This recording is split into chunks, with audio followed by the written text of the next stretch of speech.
This morning, I have a story for you. It's a story about Reverend Robert Fulghum and Dr. Alexander Papaderos. Now, Alexander Papaderos created an Institute of Peace after World War II to help heal the relationships among the German and Crete people. And Robert, of course, is a Unitarian Universalist minister. So Robert spends a lot of time at classes and workshops, and at the end of most classes and workshops, the presenter often asks, "Are there any questions?"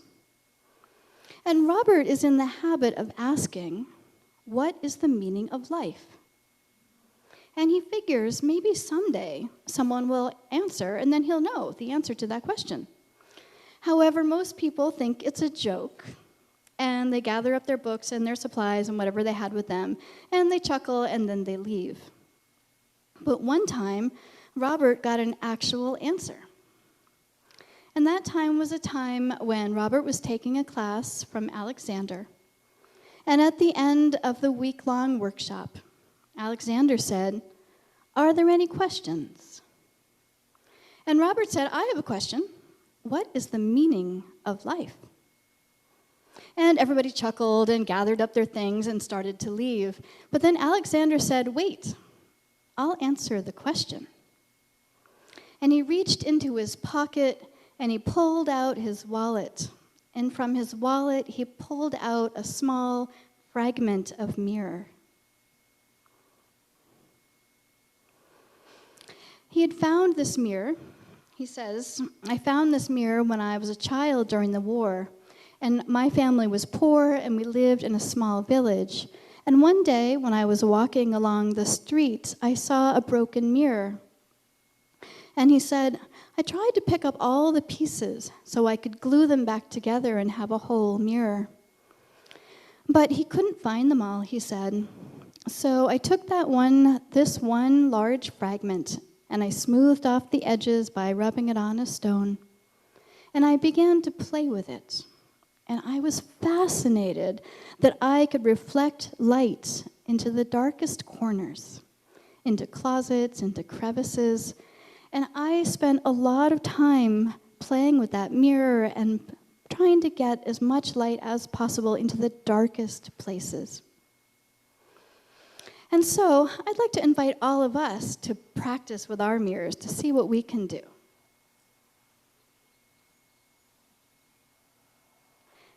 Of course, you may have noticed that we don't have a whole lot of sunlight in the sanctuary, and also it's raining outside.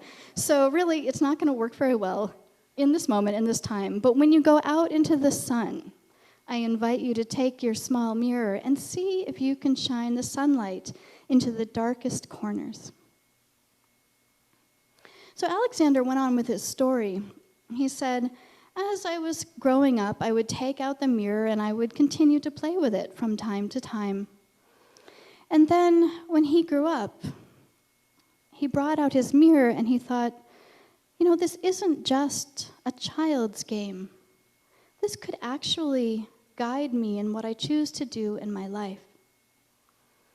And he said, "I realized that I was not the light and I wasn't the source of light, but that I might be able to shine some light into the corners." He said, "I realized that there was light and wisdom and knowledge and understanding and meaning and love in the world, and it was all around us. And it just needed people like me and you to shine that light, to shine that wisdom, that love into the corners of the world and into the shadowy places." And what he realized was that this was what he wanted to do with his life. And he said in that moment that perhaps you would join with me in this and shine and reflect the light into the shadowy places of the world and into the shadowy places of some people's hearts. And perhaps we can make a difference and make the world a better place. That is the meaning of my life. And then he took his mirror and he put it in the sunlight, and he shined it over Robert's face. Now, all these years later, Robert doesn't really remember what the workshop was about, but he always knows in the wallet of his mind that he carries a small fragment of mirror. And so I ask you, are there any questions?